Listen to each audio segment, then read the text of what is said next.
I'm Bruno Reddy. I'm a Teach First 04 ambassador. I teach in London in the United Kingdom, and I teach maths to 11 and 12-year-olds. The vision that I've got for each of my students is that they will all learn or come to appreciate the power and the beauty and the patterns in maths, and that they will be able to use maths both in the classroom but more usefully when they're older in their future careers. They say that 30% of what you hear, you remember, but 90% of what you teach, you remember. I was around the 4 B or C, and then I dropped and I moved up to a 5C. Kind of arguing the toss on some points, kind of challenging each other, questioning and querying and answering each other. That kind of high quality dialogue that's going on between them is something that I can't find another way to do in the same amount of time. I think it's better if we all learn from children, because we all speak like the same way and like we're all kind of on the same level. If we learn from adults, sometimes their language is more advanced than us, so it's harder to understand. But we learn more from our fellow students.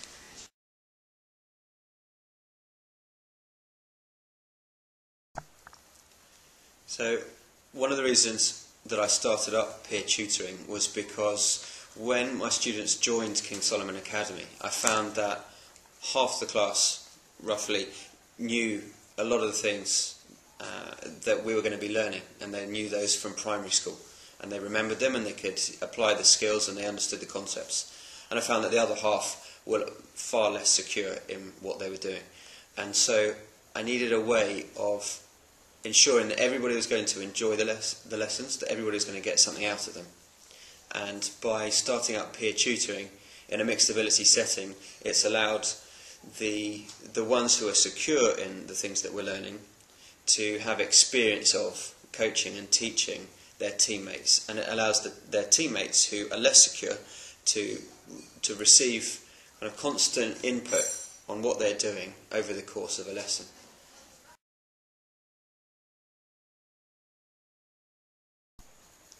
So I'm really pleased with the way peer tutoring's gone, primarily because of the results.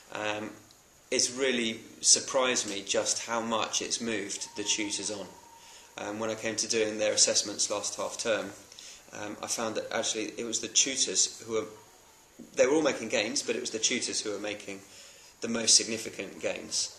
And I attribute that to the fact that they were having to internalise all the lesson content, or all the learning material, in order to be able to explain it to their tutees, which makes perfect sense that they should have done extremely well. But it's also good news that the tutees made progress. It means that the tutors are doing their job, and that's effective. And I'd like to think, from walking around the room each time, just hearing the conversations that I'm hearing, knowing that the students are talking about maths for 45 minutes straight at least, and kind of arguing the toss on some points, kind of challenging each other, questioning and querying and answering each other. That kind of high quality dialogue that's going on between them is something that I can't find another way to do in the same amount of time.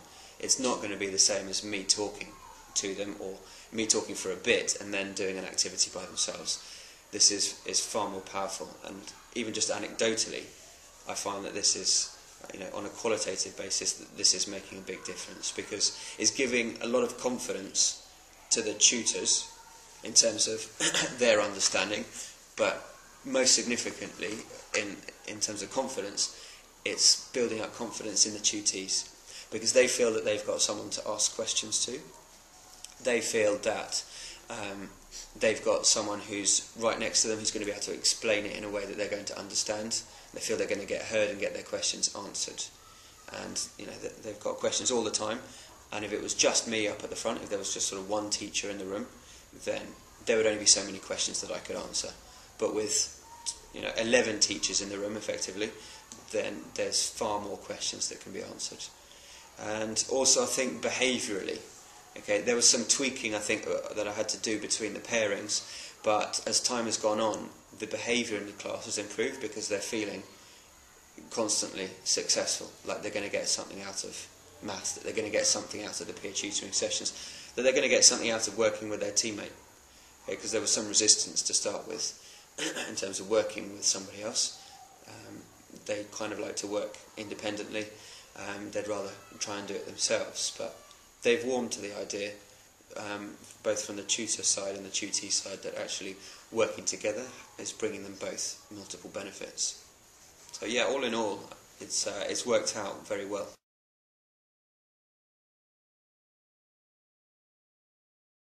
Or a reflex angle, just so you know it can help you to check your work. You got 32. Obviously this is much bigger than 32. I mean, it's obviously an obtuse angle, so it's going to be more than 90. So then what you should do is work out these two added together, then take the answer that you get from these two added together from 180 to work out all the angles in a triangle. Then, because you know all angles on a straight line add up to 180, the answer here would be 32. So 32 taken away from 180 is 148, so that should be your answer. Then you got this one correct, and you got this one correct.